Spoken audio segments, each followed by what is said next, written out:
Hi guys, welcome back to Cupcakes and Protein Shakes. I am your host, Savana Sharp, and I have a fun bikini chit chat conversation. We have a special guest, Miss Jacqui Sandell. Sandell? Hello. Yes, Sandell. Okay.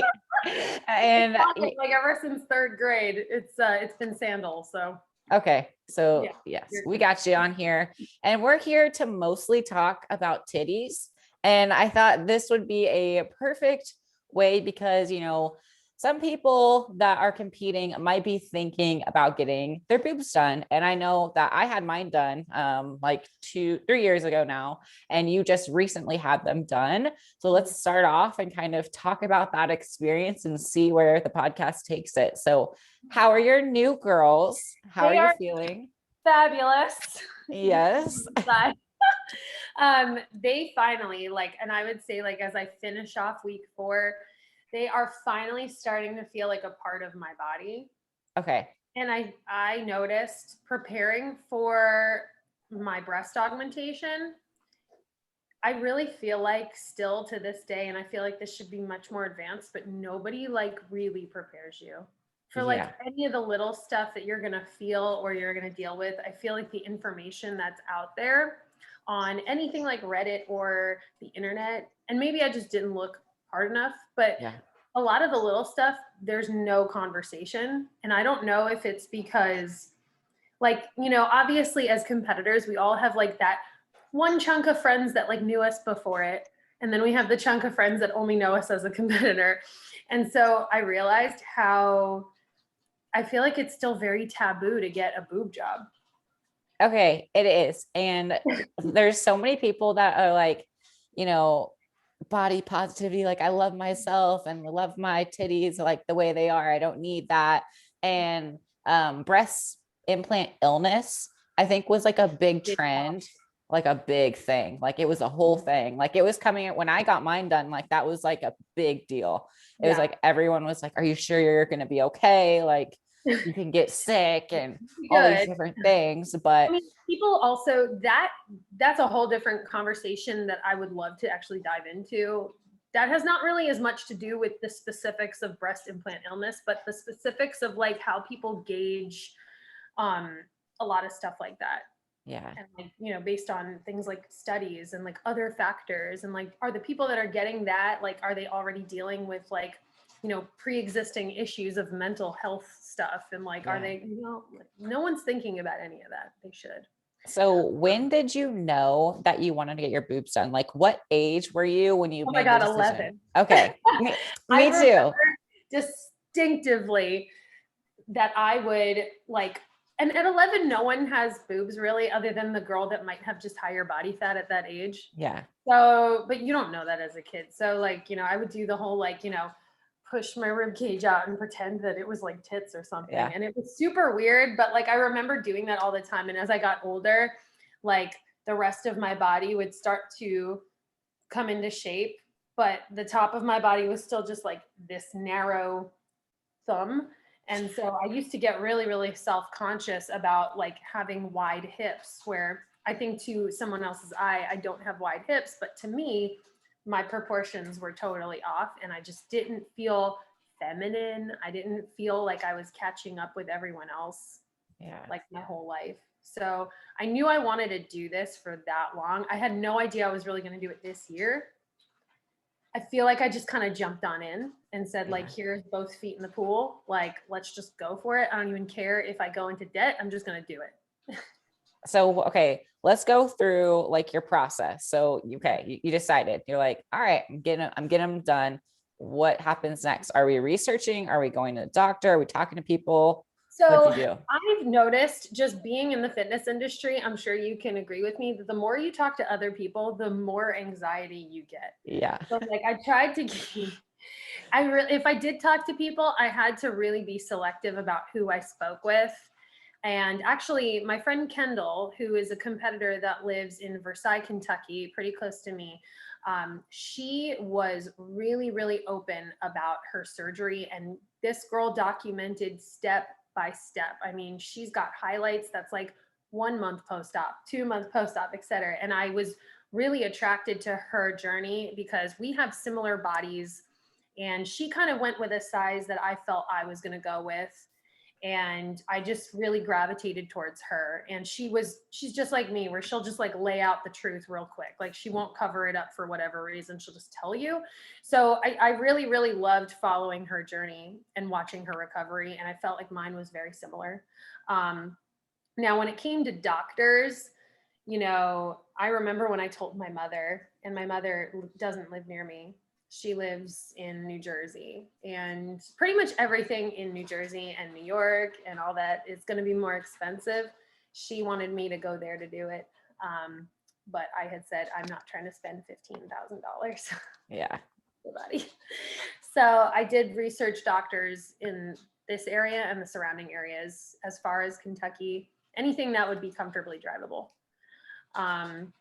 And I think what I really looked for was recommendations from people that are in our industry, doctors who worked on bodybuilders, which can be more common than others, but you still have some doctors that really don't get that large of a demographic of people in fitness. And so when I was asking questions, I wanted to be really specific with things like, okay, so for someone that gets very lean, what are the small things that you recommend right from the start, you know? And this doctor that I went with, he answered everything before I even asked it. He was like, well, you're very narrow. You don't carry a lot of body fat on top of your body. So clearly I would recommend for most bodybuilders going under the muscle. The recovery is a little longer, especially if you do train chest currently, because there are still a few female bodybuilders in the bikini division that don't really train chest that much, but me, I did.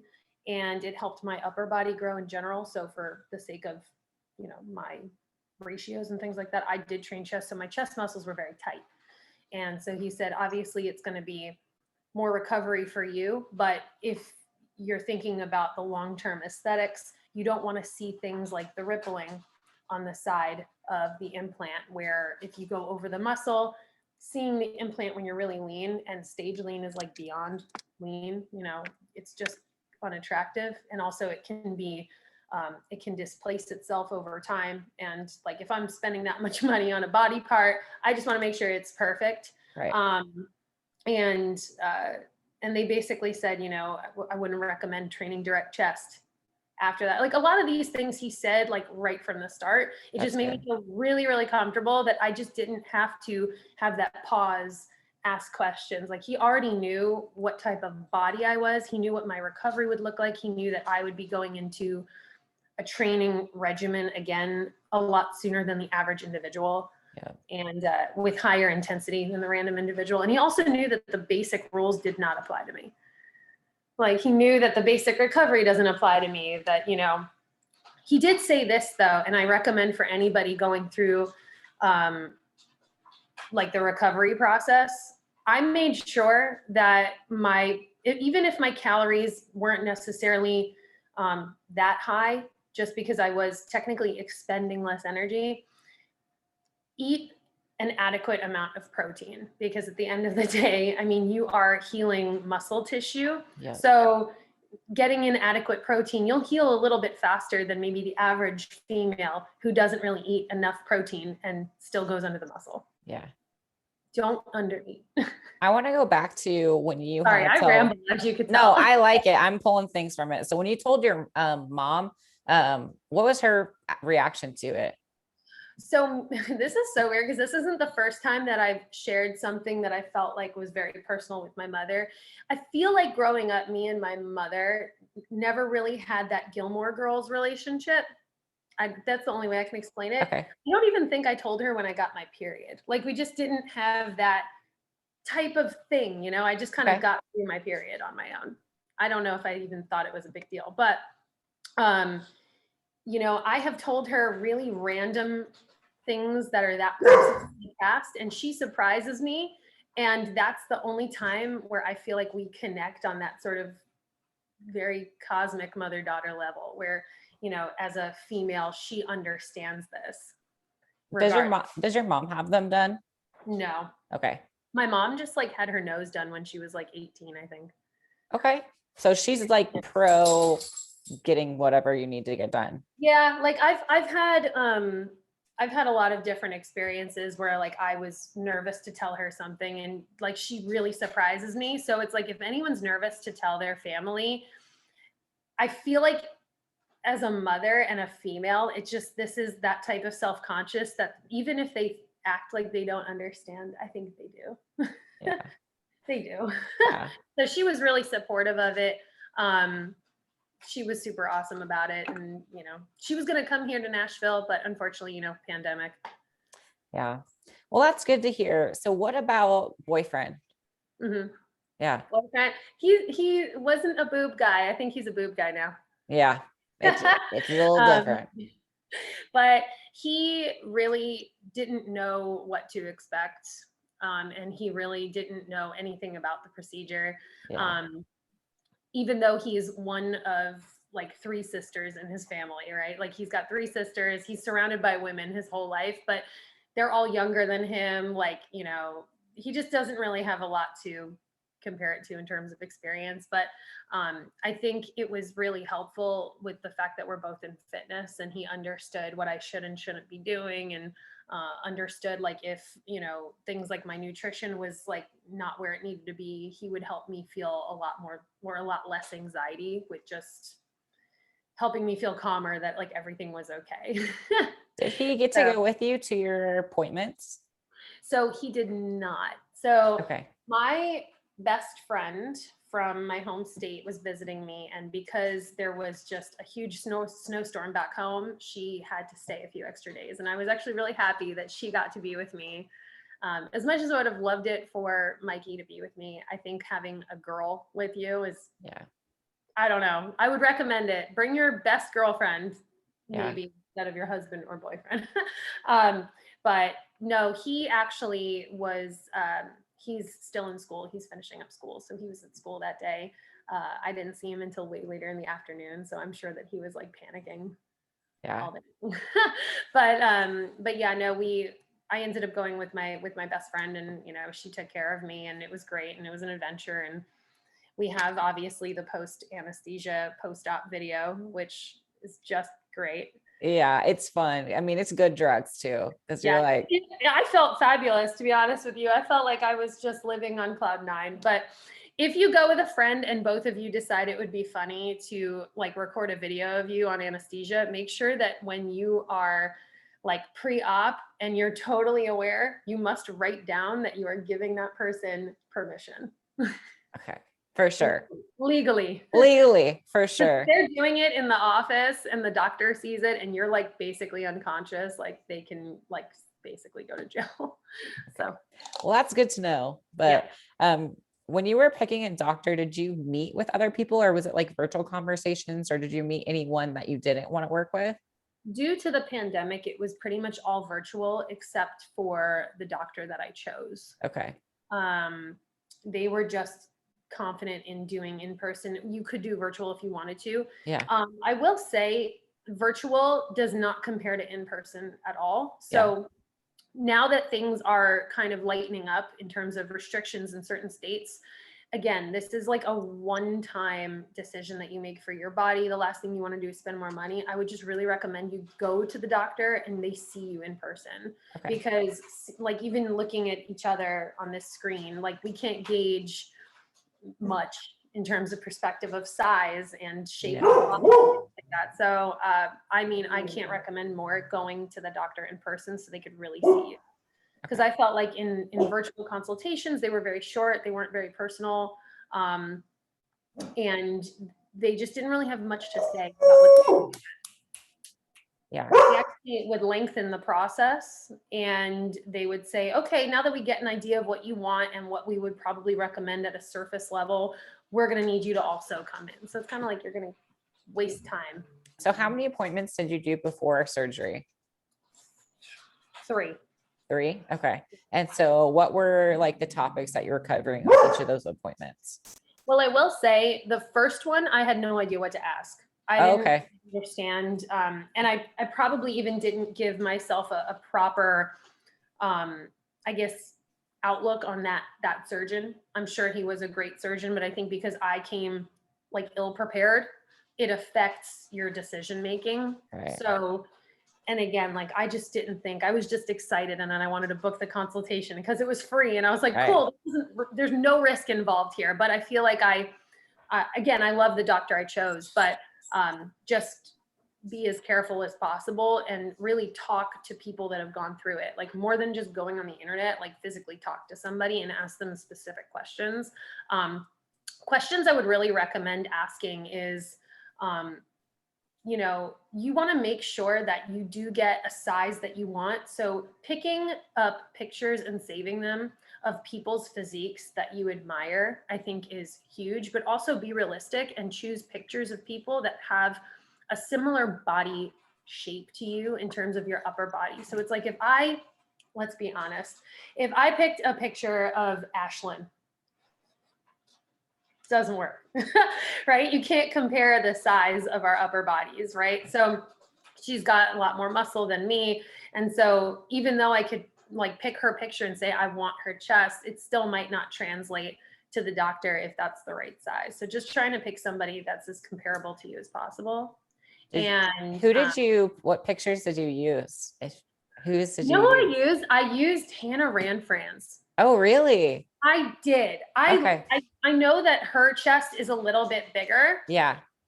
And I did say, like, you know, I might want to be a little smaller than this, but I really love how they sit on her chest. I talked about everything. I said, Okay. I love where they sit. And I think maybe sometimes people miss that too, because that'll affect whether it's a high profile implant or not.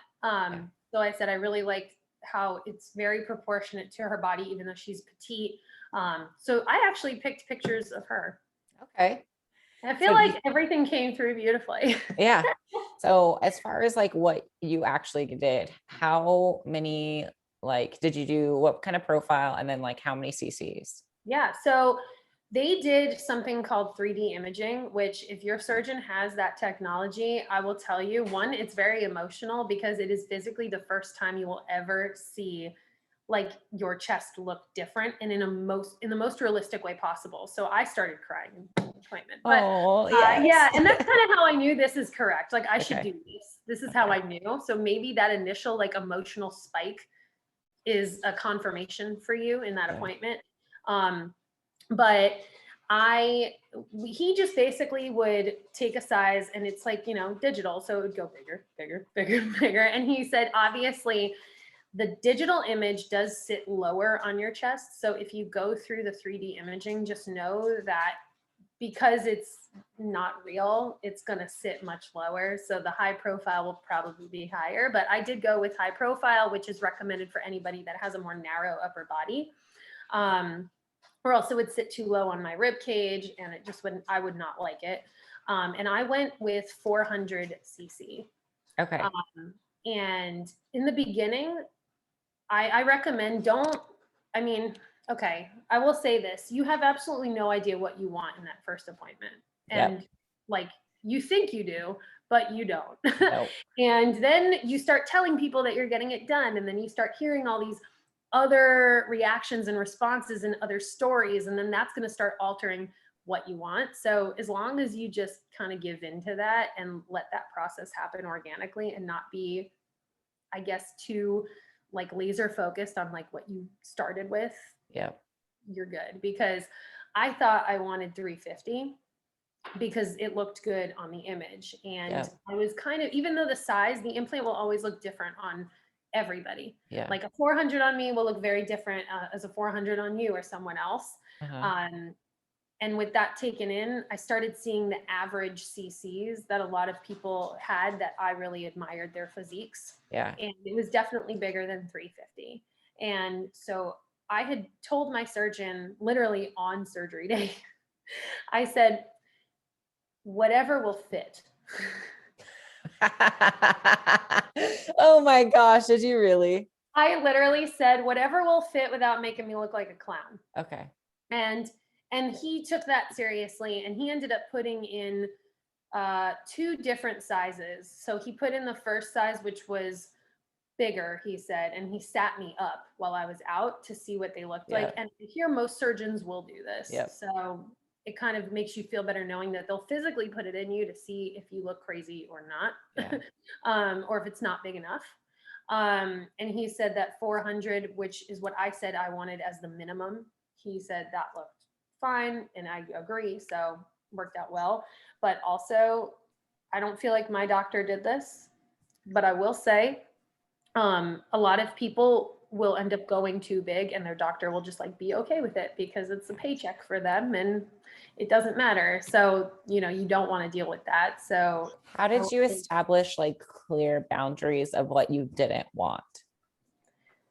I will say I never felt like my surgeon was pushing anything at me. Okay. So I never really felt like I had to kind of battle a decision with him. Okay. The way that he approached talking to me about it really just made me feel comfortable. Okay. So I listened to him, and he's worked on a lot of bodybuilders before. So he really understood how important it was for me to feel like I had shape and to feel not just like I had a slightly bigger chest. So I don't know. It was just a vibe. I think that's also why I chose him. He made me feel the most comfortable the quickest. So pretty simple.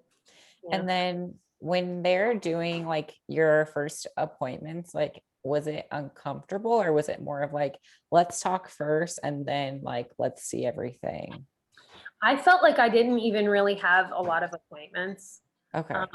Even some people say that they have 4-week post-op appointments, and like I don't have one until 6 weeks. Okay.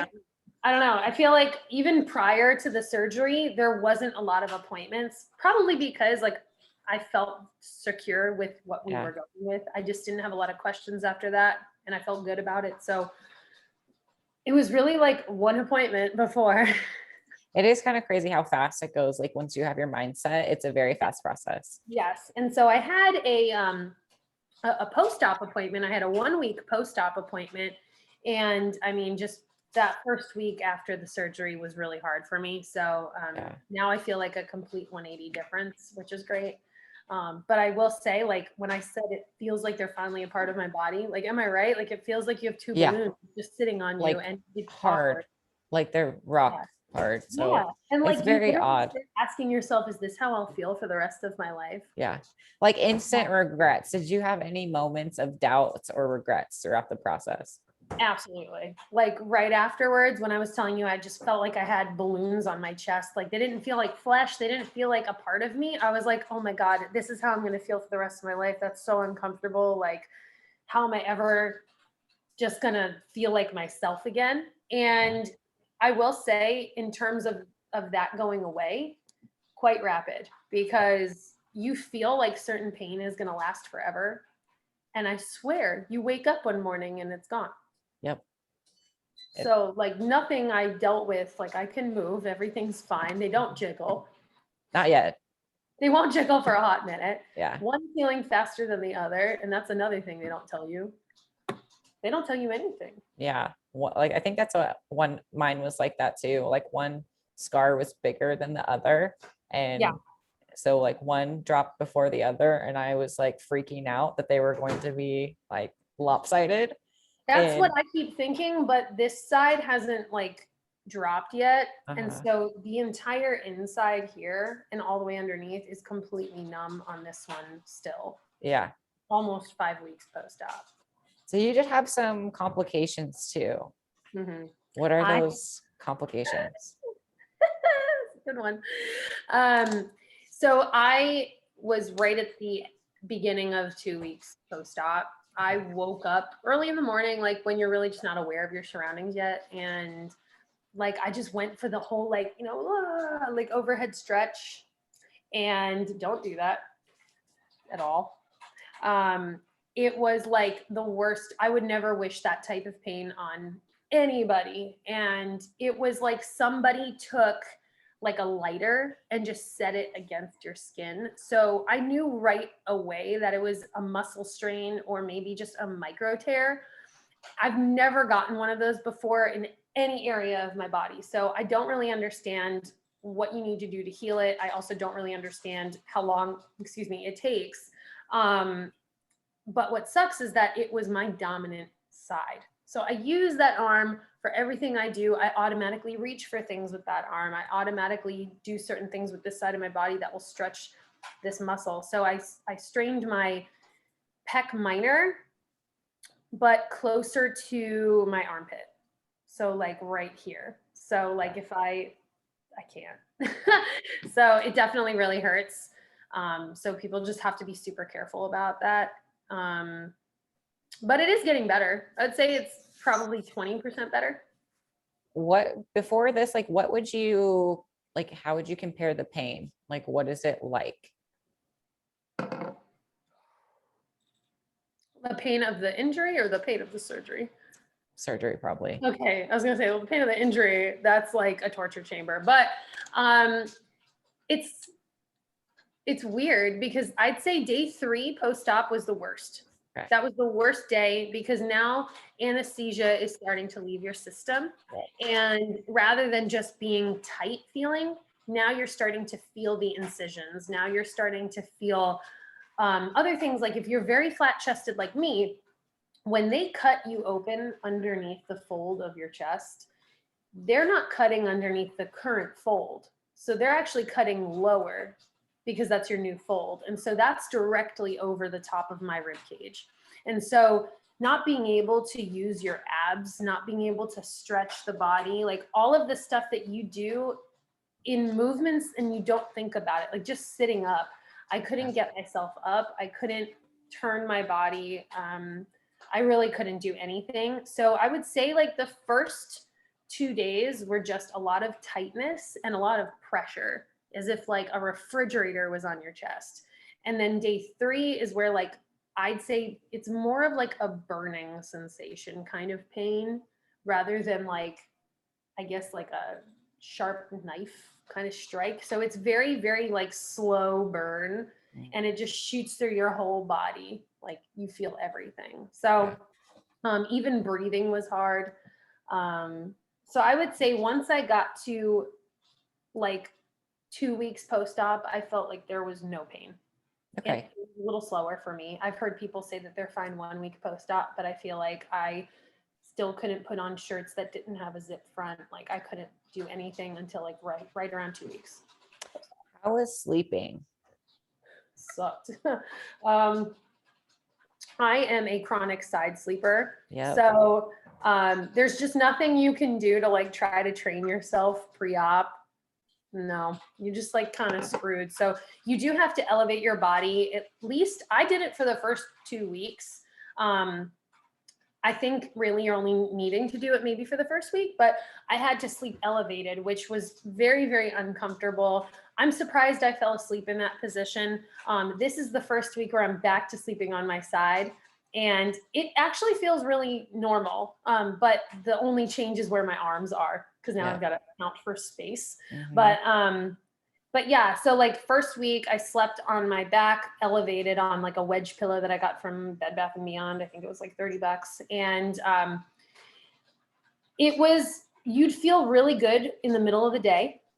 So like, you know, waking up and going to bed was the absolute worst. I feel like it's kind of like when you're sick, right? Like I feel like when you have a cold, you feel like awesome between the hours of like 10 and like 6.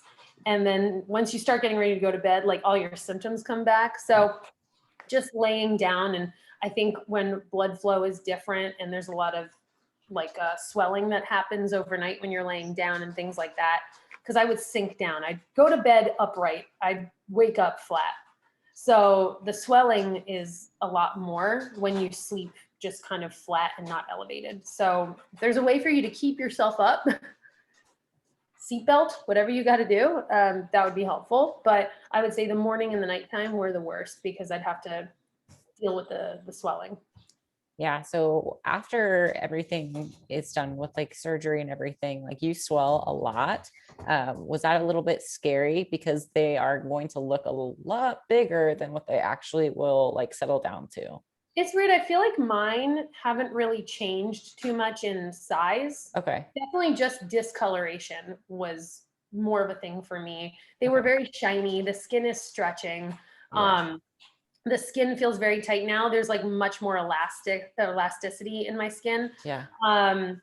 But the size I feel like hasn't changed too much, and maybe it will over time, but there's no redness. There doesn't really look like there's much irritation.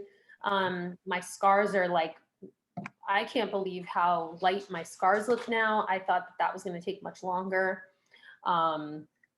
But yeah, I mean, I don't feel like there was much change in size or shape yet.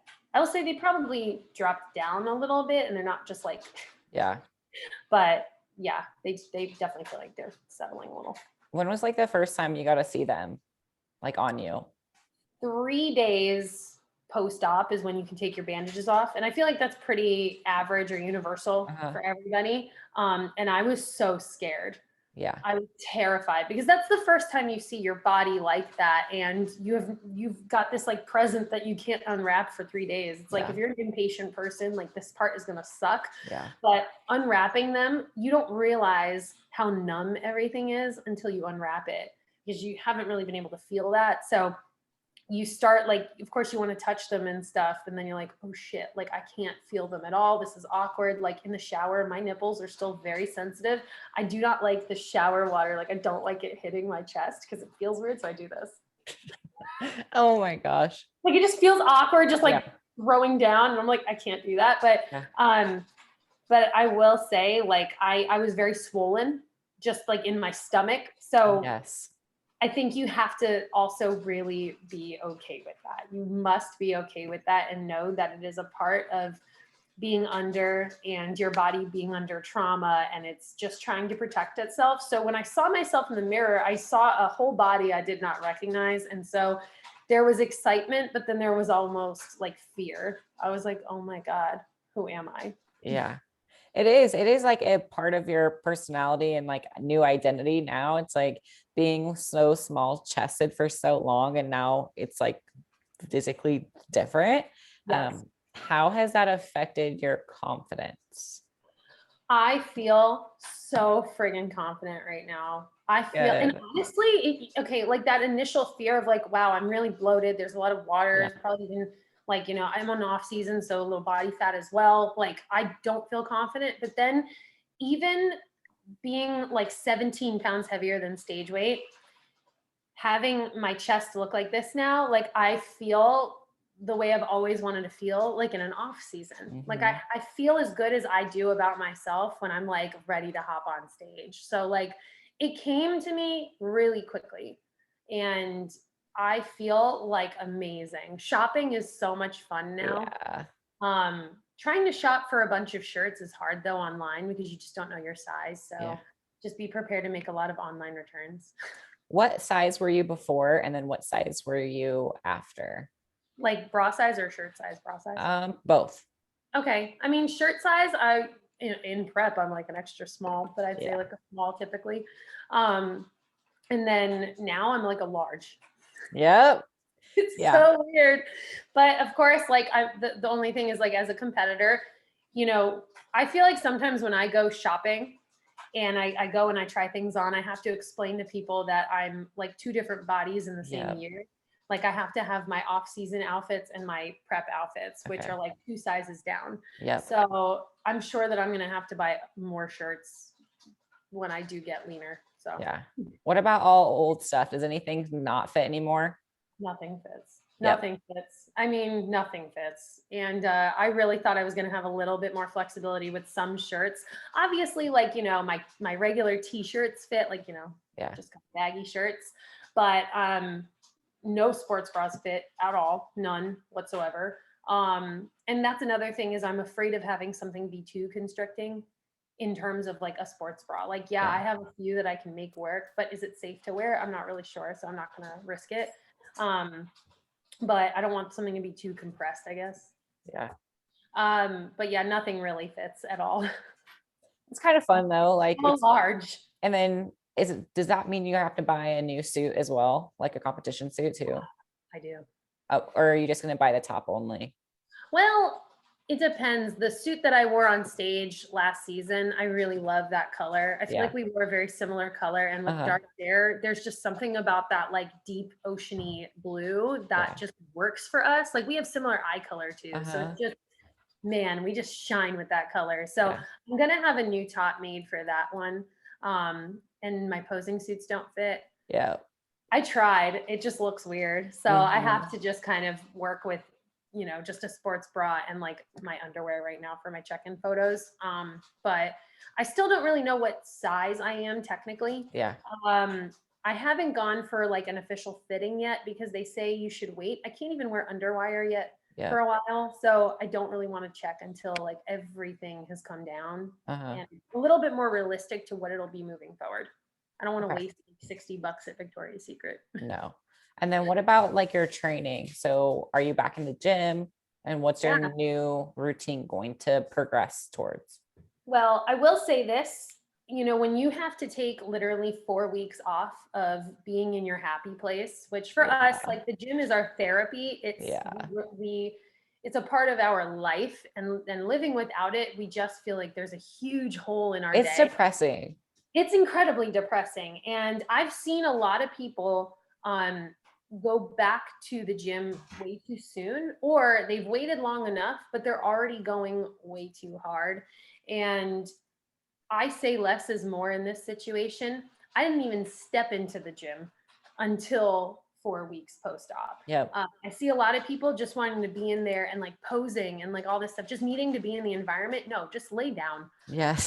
Trust me, because you're just going to make yourself so much crazier. And I won't lie, for people that train and sometimes probably like overreach over years without taking proper recovery time, this is going to be the best thing I could have ever done for myself. And the fun part is that we can treat our training program going back into the gym like we're going to get newbie gains. Yes. So if it's anything, real thing. Yeah. So if anything, even though I've not been in the gym and I've been recovering, being in the gym so often for the last 4 or 5 years, you know, I may actually grow faster in the next few months than I would have if I never took the time off.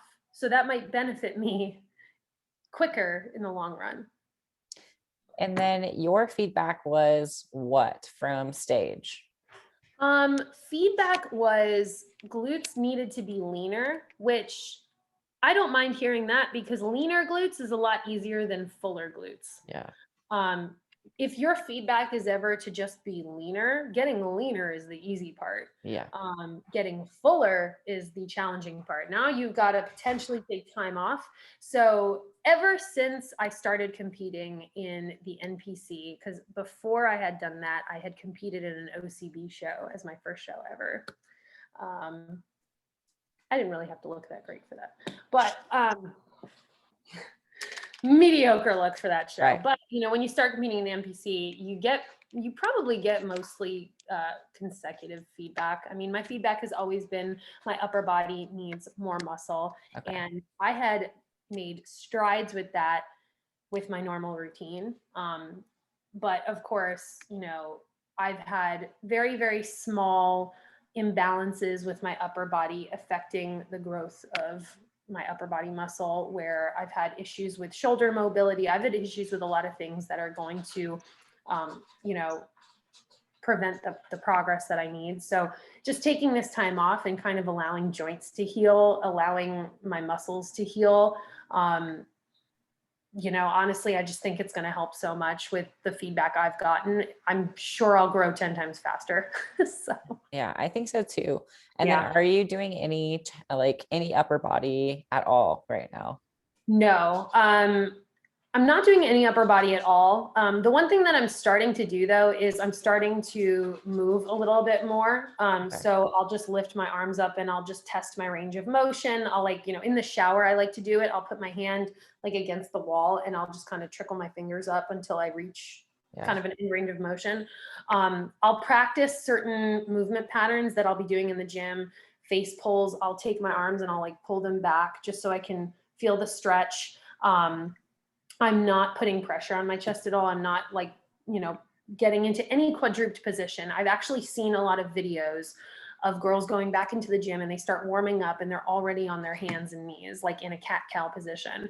And they're doing things like fire hydrants and stuff like that. Do not do that. Don't even bother getting on your hands in any position. So everything I'm doing right now in the gym, there's no upper body with weight. It's just lower body. And typically I don't use certain machines because I think that we can get more bang for our buck with more compound lifts, but I typically don't ever use like an abductor machine.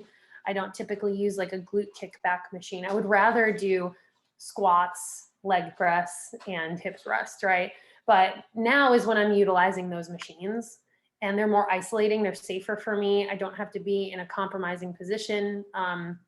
And so right now I'm doing a lot of body weight stuff, which is very humbling right now. I'm very out of breath. Body weight is hard. I've done like step ups with no weight. And right now, just from doing like very light work, I just started picking up dumbbells yesterday, which was my 3rd day in the gym. And I am using very light weight for what I know I can use, but I'm starting to want to feel the load on the body a little bit. And that's how I'm introducing it. And the weight is only staying below the hip. Yeah. So I'm doing things like lunges or RDLs and stuff like that. Yeah, because I mean, when you're doing lower body, like you're gripping weights, like you can't go back and like expect your chest to be able to like deadlift or RDL, because like your grip is actually going to like engage your pecs too if you hold it certain way. Same thing, like anything overhand, like even if you're trying to squat, like that stretch on the back, just even hold and the you're already now working your chest and your back. So like I would just be careful. I would even say make sure somebody does go to the gym with you, because the reason being is like things like the leg press. I'm using an unloaded leg press right now. I just added a little bit of weight yesterday, but you have those assholes who leave 4 plates on each side. And if you're at the gym alone, you cannot unload those plates. So now your whole workout is screwed.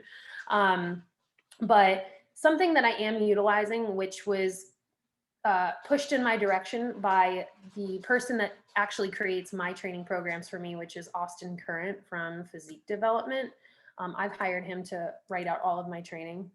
So he uses something called incomplete rest method with me, which is basically just short rest periods between supersets and things like that. So instead of like a minute, you're only resting 15. For 10, 15 seconds. Yeah. And, you know, he said, as we go back into the gym, I recommend that we use the incomplete rest method, because you're not pushing heavy weight. So you want to make sure that you do get a pump, that you're able to stimulate some type of swelling in the body. And so let's say the leg press will do 3 sets of 15 reps each with no weight on it. You'll only have 10 to 15 seconds rest between each set. Okay. So you'll get a lot more bang for your buck than waiting 60 seconds. What about cardio? Cardio, I was able to start doing light cardio 1 week post-op. Okay.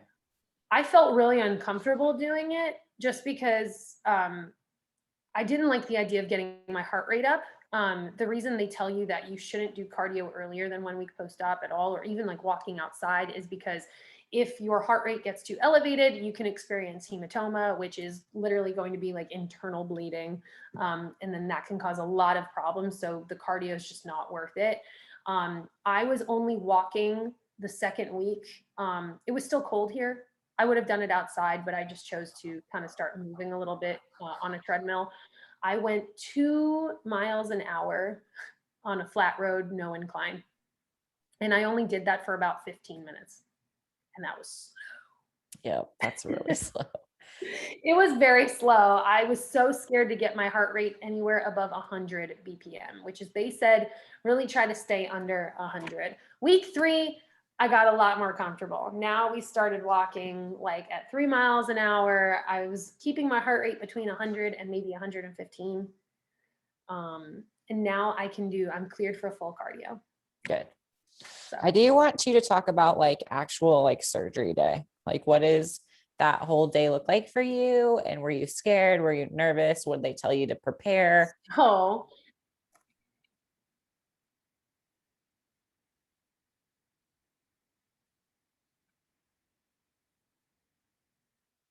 sorry. It was like the recording was slow.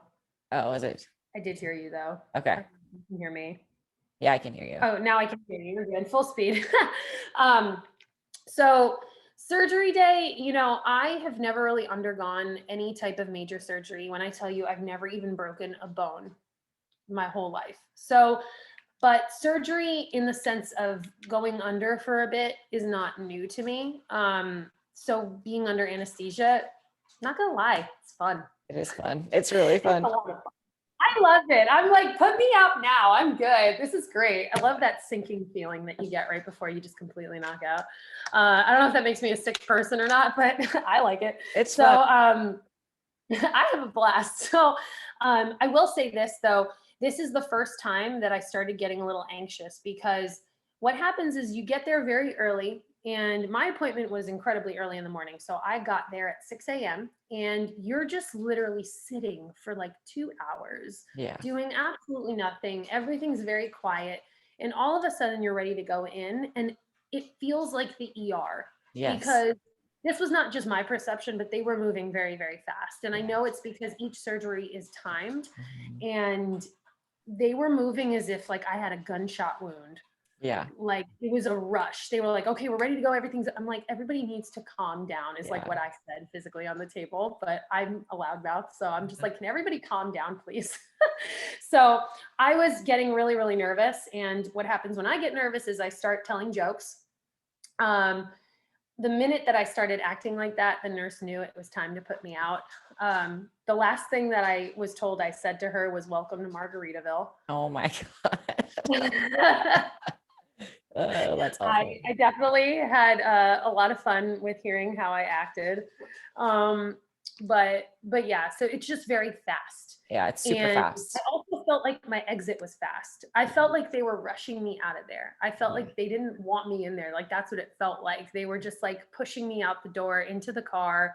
And I hear this is very common because again, like that room, the time that people spend in that room, everything is timed. It's not a personal thing. It's just the cleanup, the schedule. It's very specific. So hold on, were you scared of getting COVID? No, actually. Okay. I don't know why. It wasn't something that was going through my head. I've been very, very lucky to not have contracted COVID-19 the entire pandemic. Very, very lucky. But granted, it can happen to anybody. Were you in your like surgery room by yourself then?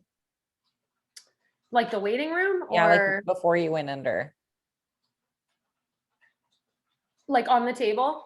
No, like when you first got there, were you by yourself? No, they allowed my friend to be in there with me the whole time. Okay, good. That's good. Yeah. And they even told her like, but there was moments where it's very relaxed. They'll be like, yeah, you can like leave, and like we'll call you to come back and get her. And then in the surgery room, it's like everything is so frantic. So it was a lot of different emotions. I wasn't really sure of how to feel the whole time, but it was over so fast. And before I knew it, I was home. Do you have any memories of like waking up? I remember waking up in that room that they bring you to after surgery. Okay. Where you're just kind of lying down with the nurse. Yeah. My friend, I remember waking up as my friend was walking in, and I don't remember what I said. She probably remembers everything I said. This was like her favorite day. She loved hearing me sound crazy. But yeah, I remember waking up and it was like I felt like dizzy, like I was going to throw up. Yeah. I got sick, like, because of you don't really have anything in your system, and it's a lot. So I felt like absolutely nothing. I was happy that my surgery was so early in the morning because you can't eat past midnight. I know that a lot of people will go into surgery at like 2 p.m. and that's really hard. Now you're just kind of irritable and hungry. So for me, I felt like there wasn't really a huge time frame where I was unfed. Okay. Oh, that I'm going to make a note of. Incredibly common for everybody to have absolutely no appetite when they come home from surgery. Yeah. No, I am a garbage chute for food. I immediately ate when I came home. I did too. I'm always hungry, so. Yeah, I'm always hungry. And so I found it strange that I was that like outlier patient that came home and I already ate 1,200 calories by the end of the day. Patient zero. Yeah. And everyone was like, oh my God, I haven't eaten in 3 days. I'm like, I could never. Yeah. Be like, wow, good for you. The ringer, I'll still ask for a sandwich. Yeah, I mean, you didn't want to lose those gains too, so. No. And funny enough, like that day I came home, I still tracked it.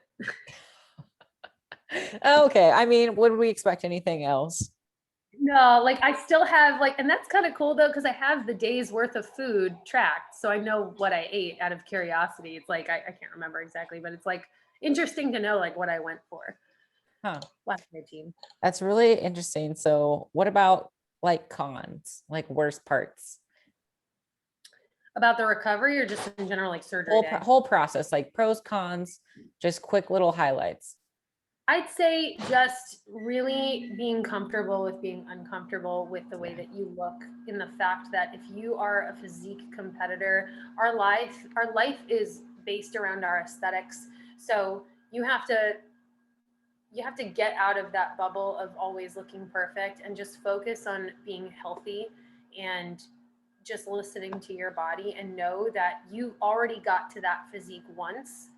You will get to it again. Just because you look thicker will never mean that you can't achieve leanness like that again. But just know that if you like continue to undereat because maybe your hunger cues are not there, it's going to do more harm than anything else. So make sure, if you don't have a coach and you're a physique competitor, like you must have somebody guide you through the process of making sure that your calories stay elevated. I would say, like, for the most part, some stories that I had heard is people just never ended up getting back to eating like normal. So for me, like, it was a matter of like really battling what I knew I had to do versus like what I wanted to do. And you just have to be okay with taking time to recover. I think the worst part was more mental than physical. Yeah. Like just feeling like myself again. So Who is your coach again? Will Castillo. So it's Prep by Will. How does that work with your coach? Did you tell your coach, or is this something like where you're just like, surprise? No, I did tell him. We actually fully prepared for it. Okay. He knew that while I was recovering, there was really no need for me to eat as much as I was eating in my off season, which I'm very open about my calories. I was eating close to 2,600, very close to the surgery. And then we started to just kind of prepare to scale things back, mostly just so that I could meet energy balance. Like, I'm not burning 600 or 2,600 calories while I'm recovering. So we just brought food down, just closer to maybe what my average TDE was by like lying down. But I did prepare him for it in advance. And, you know, me and him, we've been working together for over 2 years now. And so he knows my body so well. Like, he knows exactly how I'll react to certain food. It's easy because we can pre-plan and already know how I'm going to respond rather than kind of taking it like week by week. So it was a really confident plan. It worked really well. And now my food's going up as I start moving more. So Do you think someone could do this on prep? I wouldn't recommend it at all. And oddly enough, I've heard so many people say that they've done it on prep, and there's just like, I mean, the stage wouldn't even be worth it. You wouldn't even bring a physique that would be worth bringing, in my opinion. Yeah, I agree with that too. I I think mean, it you're was going like, to damage the implant. It's like, I don't had do to it. take, I think I did a year off. Like I did it like the beginning of my off season. So I was like still semi-stage lean, but I still had some body fat. So my hormones were like fairly balanced. And Yeah. then that whole year was off because I mean, I couldn't even really hit upper body hard to like the last half of the year. So it comes back, strength comes back. And I'm stronger in my upper body now than I ever was before. Yeah. But it took a long time. So I'm noticing already that, yeah, I'm noticing already that strength is coming back for sure. And I made a huge promise to myself too this year. I said, I take a whole year off. Like, I'm making a big promise to myself. So I probably won't start prep until the very tip end of August to maybe the tip top of September. Our plan is to go right into Orlando. No pressure. I'm taking a risky move this year, let me tell you. so you're still gonna get on stage in 2021. Yeah. Okay. So to go right into Orlando, that'll give me a full 12 months in an off season. And my backup show is Bermuda. What's Bermuda? It's the Caribbean Grand Prix. Oh, is there what 3 pro cars maybe or something? I think so. It's very similar to how they run Amateur Olympia. Okay. It's like I've kind of secretly always wanted to do it just because I want to go to Bermuda. yes. If every card is in my place and Orlando goes really well and I don't have to compete in Bermuda, hey, I will go to Bermuda anyway. Yeah, So of course. it just sounds Interesting. like it'll be a good time. Yeah. I mean, now your path is so different. And so this is a part of your journey, which I'm excited to see like how that affects your package. And I feel like it'll bring more symmetry to your look as well. I think so too. I think so too. It'll definitely bring more symmetry. And like for anyone that's thinking this, like, no, I did not get them done just because I I, wanted to. I was about to say, I was like, do you think that in order to get your pro card that you had to have them done? No, definitely not. We've seen plenty of pro card winners that have had no chest at all. Yeah. But they do have very full delts. Yes. So it's, and again, like with the judging for bikini, it's really about our shape more than our muscle density. So at the end of the day, you know what? If my insecurity enhances my chances of looking the way that I should look for this division, okay, cool. It's a great byproduct. Yes. I mean, So that's really how I look at it. yeah. So, I mean, you said at like 11, you were thinking about this. So this wasn't something that happened after the fact. So if girls are out there that are like, oh, I need to get them done now that I'm a competitor, I would say don't do that. I say you have to do it for yourself because you have to like, once you're done competing, you still have to live with them. And yeah. So that's where like size and proportion are gonna, come into effect. And so if you're just like, I have to get them in order to get my pro card, that's not true.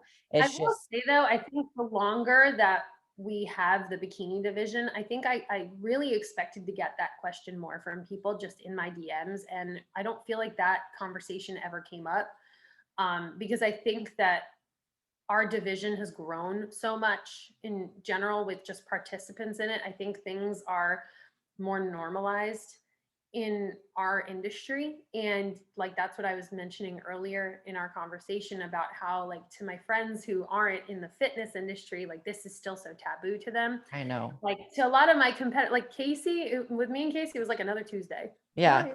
Okay, cool. Like, okay, get them done. to someone I went to, yeah, to someone I went to high school with, it's like, you got your boobs done? I know. It's like, why do they think it's such a big deal? And they'll be like, oh my God, how was it? Like, oh my gosh, wow. And like, I feel like you're the hot gossip of the town, I know. And then just all my competitor friends are like, cool, you look good. Yeah. Cool. Like it literally doesn't affect anyone else besides you. So no, not at all. I haven't, like, the weird thing is, like, I haven't seen my parents yet. So yeah, I think the weirdest thing was like my mom, like she had them done. So I was like, all right, mom, you can't say anything. This is happening. And I knew from like a very young age, and it was a matter of like, when I get the money, that's when it's happening. So what about cost? Are you able to share cost? Oh yeah, totally. I'm very happy to share it. So with the cost, I did actually originally want to go with the option to take out a small medical loan for it, care credit, things like that. I ended up actually going with a lender that I've used before because the interest rate was better. And so, I had a debt consolidation loan from a long time ago. And so I was going to end up going with just the lender I've used before because they know me as a customer and they know my payment history. And I just felt more comfortable doing that. I ended up being able, this is not what I expected to happen at all. I had ended up taking out the loan and the cost of my surgery was $6,600, which actually is, it's not bad. What I learned over time is fairly more affordable than what a lot of people have paid. And so my total cost was $6,600. And I found out why though. His surgery center is inside his building. So I didn't have any additional costs for the hospital room, which is a lot of the fees that you're paying. So that's one thing to actually ask where it's not going to affect the quality of your procedure, but ask if the doctor has their own surgery center or if they will be putting you in a hospital room. Yeah. That's saving you at least $3,000. Yeah. But Yeah. So yeah, like when I went for my initial visit, like right upstairs was where I would get it done. But yeah, so I ended up, you know, my business has done really well, and I'm very proud of it. And it's escalated in 2020, and it's continuing to grow. And I was actually able to utilize, you know, earned funds to pay off this loan within 2 months. Nice. Yeah.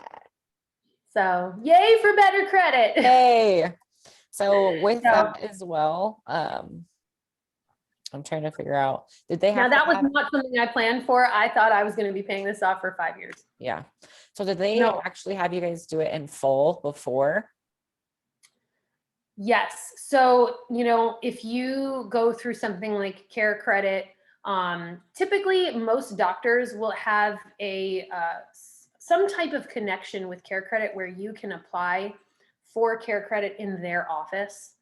It won't make a difference if you do it in their office or if you do it at home on the computer. But even if you were to go through Care Credit, you would still have to pay the bill in full 2 weeks pre-op, because you will have an appointment, just a preparation appointment 2 weeks before your surgery. This is when you pay the remaining balance. When you do book the appointment, you usually will give a deposit. And I gave a $500 deposit, and then the remaining balance, $6,100, is what I paid on the day of that appointment. And then what about getting them redone? Because it's potential that you might have to get them like changed out or upgraded. About kids, do they talk about anything? Or are you concerned about any of those? I guess my concerns are not really there yet. And that's kind of where I'm at with looking up and researching all of that information, and maybe having some people that I can come across that have gone through that type of surgery. I want to be able to try to talk to somebody who has done everything right, that didn't really have any sort of displacement, that didn't like train chest super hard years down the line. Somebody that like really just took care of them, and if they, what are their reasons for possibly going back into surgery. Hopefully I don't have to, which would be great. Right. I just don't know much about that yet. Yeah, because when they told me, they said there's potential, like they might get old, like they're gonna just rot out of your body. Right. No, they're still gonna be in there, but they just might, like the where your body ages, you might need to, it might like sag or droop, and then you might need to go a little bit bigger. And then because I had a really small chest at the beginning, that muscle is able to stretch over the implant. So maybe if you weren't able to get like as big as you wanted initially, they can do like a revision surgery, and then because the muscle has had time to like stretch, then they can pump them up and do it bigger. Now that's interesting, because I've seen people go through that type of sort of revision surgery. And I'm like, how is your recovery so fast? But the skin is stretched. So it's already been through it. like those people are like back moving and grooving like 2 weeks afterwards. I'm like, how? But I get it, because the whole body is different now, and it's not as traumatic as it was. So yeah, I don't know. I don't know much about that yet. That's not questions I've asked yet, but I just don't know what to ask. I think that's why. Do you plan on having kids?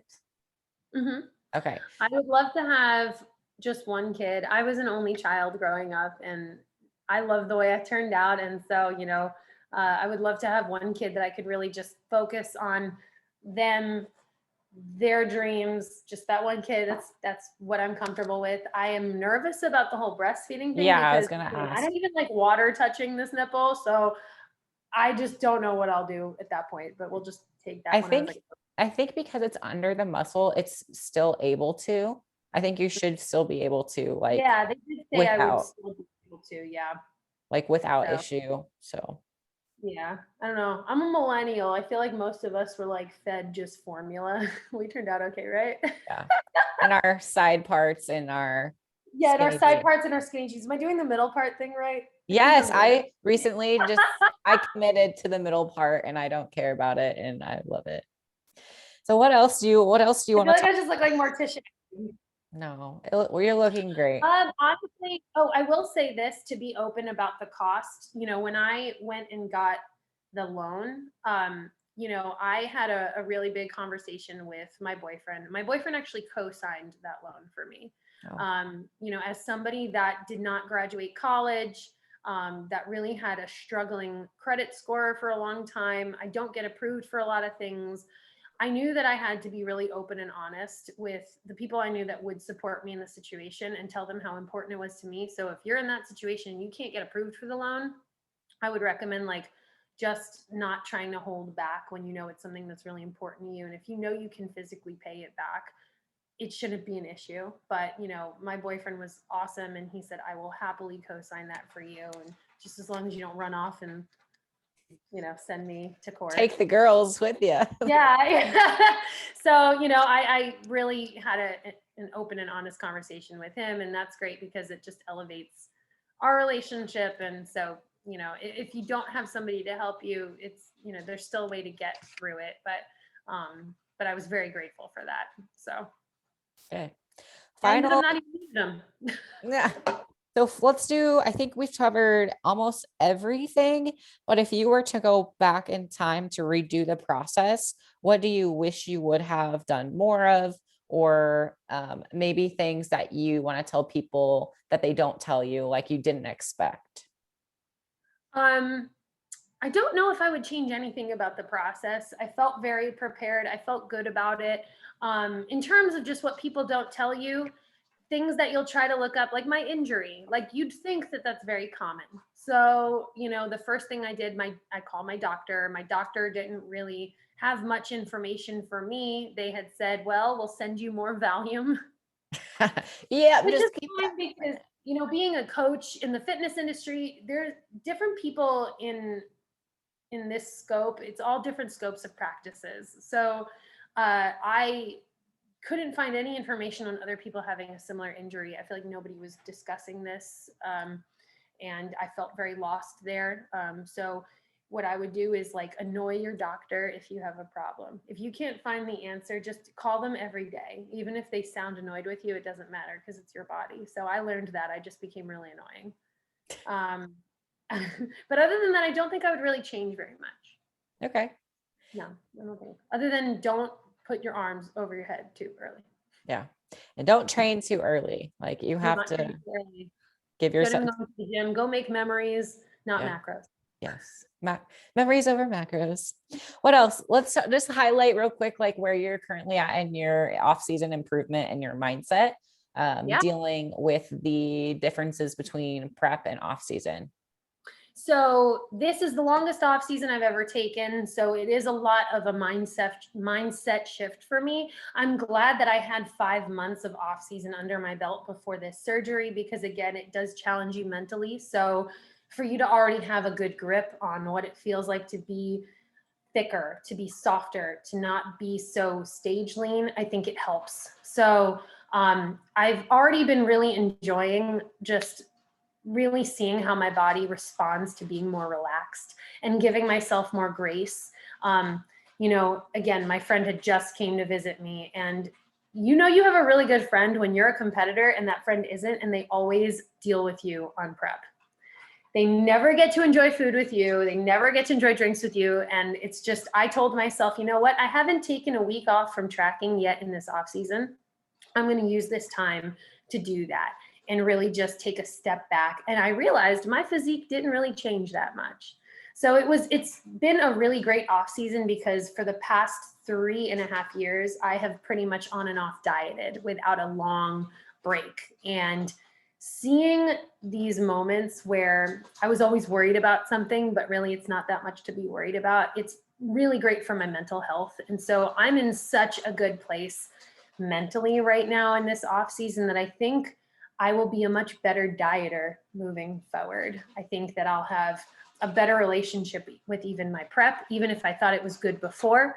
And so even though I feel like there's a setback right now in terms of size, you know, I go out of my way to make sure that I'm set up and prepared for proper training, which is why, like, you know, if competing is that important to me, I hire somebody to create my training and to have that other set of eyes on me. So I go out of my way to make that an expense in my life and a priority rather than just kind of like doodle in the gym and not know what I'm doing, even though I do know what I'm doing, but I mean, still.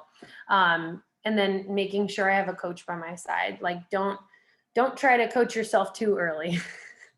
People get really confident. But yeah, I just feel really good about it. We're about halfway through. The goal is to start a prep probably right at the top of September. And right now, we're just trying to minimize any further fat gain so that I don't have to have too long of a prep, because the more fat that you gain, the longer your dieting is going to have to be to get back to that stage lean look. So we're using this sort of midway point as like a mini cut process where, okay, I'm expending less energy. I'm not working out. We're going to eat in a deficit for a little bit, and we're going to go ahead and just try to reduce just a tiny percentage of body fat, get you feeling a little bit more comfortable, a little bit leaner, and then build up calories again, build a little bit more lean tissue, and then be in a really good place to prep at the end of the whole thing. So I'm super excited to see what you're going to come back to stage with. I mean, it does change your whole look. It'll change your I am so excited to be lean. Yeah, I know. Oh my gosh. I'm in the same boat. I mean, I'm prepping, but we haven't cut. Like we're 17 weeks out. So we're still like, he reduced my cardio. So it's like 3 days a week of 15 minutes of steady state. So he's like, we're going to try to get you in like the smallest amount of cardio, highest amount of calories before we cut you. So I'm living large. Way to do it. I'm eating good. Carbs are high, but I'm like, I mean, I was like, I could probably, like, I have so much energy. I'm like, I don't need all this energy. I'm so used to operating on nothing. So I'm feeling it, and it's starting to get warm. So I threw on a bikini the other day and was like, wow, this is me now. This is all of me. And well, it's definitely interesting because right now my body is, the way it's responding is it's telling both me and my coach that I need more food. Yes. Basically, I'm starting to hold on to a lot of water. As you drop body fat, your body will start holding on to water within the cell. So I'm starting to feel puffy. And obviously that means I'd have a huge drop if I kept going. But I'm now starting to expend more energy. So my deficit is very big. And it's, my body's starting to respond negatively to that. So I now have to start increasing food. I've been in a deficit for probably about a month now. So it's a good time to come out of a mini cut and start building it all back up. Not looking so soft. I know, I miss the shreds, but boy. we'll always have, there's room for shreds, but you have to have this time off in order to get your physique to the next level. Yeah. You'll always look worse to yourself than other people will think you look. Yeah. Well, let's do a final moment. What do you want to tell the listeners? A final piece of advice for life and for anything. Well, I will say this. If you decide to take a drastic shift in your life, if you are a person of structure and routine, learn that taking a break from that structure is going to benefit you so much. Your mental health will always be more important than your physical appearance. So make sure that that is just your priority throughout any life changes, anything you decide to do in life. Make sure that it's all good in here and in here. And don't let other people tell you can't do something, because dang it, you can't. And then overall, are you happy with your new girls? So happy. Do they have names, or are we? No, and I saw that's a thing. People are naming them. I'm just like, this is tit 1 and this is tit 2. Yeah. But sometimes that's it. So I'm gonna wrap up the episode. You call them what? I call them my new tires. Oh, your new tires.